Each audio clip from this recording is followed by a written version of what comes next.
Bonjour mesdames et messieurs et bienvenue dans ce flash d'information. Le gouvernement ivoirien veut favoriser l'intensification des productions agricoles dans les bas-fonds avec le soutien de la FAO, l'Organisation des Nations Unies pour l'alimentation et l'agriculture. Un projet pilote a été lancé pour une période de 2 ans. À terme, ce projet doit permettre d'accroître et de diversifier la production alimentaire par l'application de techniques efficaces. Le ministre de la Production animale et des Ressources halieutiques au Bénin, Kwasi Djoumani, a ouvert hier la 3e édition des J-Porci, les journées ivoiriennes de la viande porcine et ses dérivés. Le thème, l'élevage des porcs, une source de richesse. Serge Kolia. L'élevage de porcs, une source de richesse. Ce ne sont pas les acteurs de la filière porcine qui diront le contraire.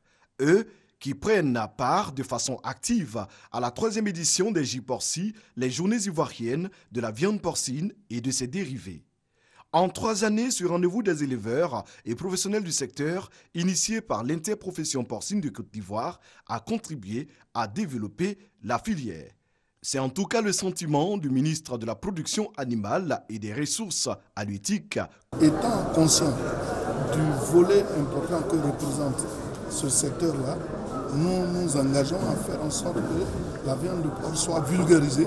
Nous voudrions que les Ivoiriens, en venant consommer la viande de porc, puissent eux-mêmes devenir des éleveurs de porc. On peut noter en Côte d'Ivoire aujourd'hui 1500 éleveurs pour 28 350 porcs abattus en 2014.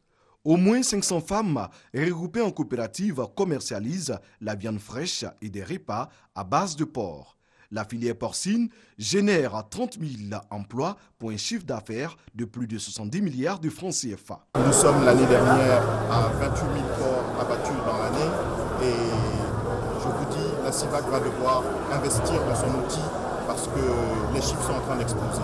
Dans le hall de la caisse Tabo Plateau, une 50aine de stands, un espace dégustation sont disponibles pour les milliers de visiteurs. Nous croyons qu'avec l'élevage de porc, on peut faire de ça une jeune entreprise et même pourquoi pas élargir des espaces et créer de l'emploi à nos frères et à nos sœurs. La 3e édition des J-Porci, les journées ivoiriennes de la viande porcine et ses dérivés, se tient du mardi 7 au vendredi 10 juillet prochain. Hors de la Côte d'Ivoire, au moins 25 personnes ont été tuées hier mardi à Zaria, dans le nord du Nigeria, dans un attentat attribué à Boko Haram. L'explosion a touché dans la matinée les locaux de l'administration où des fonctionnaires et des enseignants venaient se faire enregistrer pour une opération d'éradication des fonctionnaires fantômes. Au Burundi, la CENI a rendu public les résultats provisoires des élections législatives et municipales. Le parti au pouvoir ressort largement en tête de ces scrutins boycottés par l'opposition et la société civile, avec 77% des 100 sièges qui étaient en jeu. Le taux de participation est d'environ 75%. Autre information, l'état-major des armées françaises a confirmé hier mardi la mort de Mohamed Ali Ag Wadoussen lors d'une opération de forces spéciales au nord du Mali. Les soldats français ont fait 2 prisonniers, tous 2 proches de Wadoussen. Ils doivent être remis aux autorités maliennes. 2 militaires français ont par ailleurs été blessés pendant l'opération.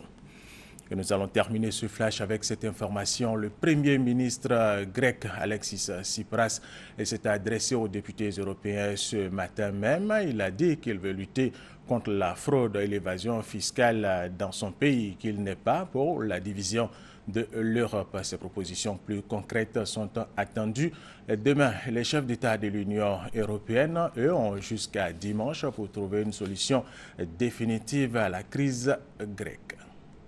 Et c'est la fin de ce flash d'information. Merci de l'avoir suivi. Je vous retrouve tout à l'heure à 13 h.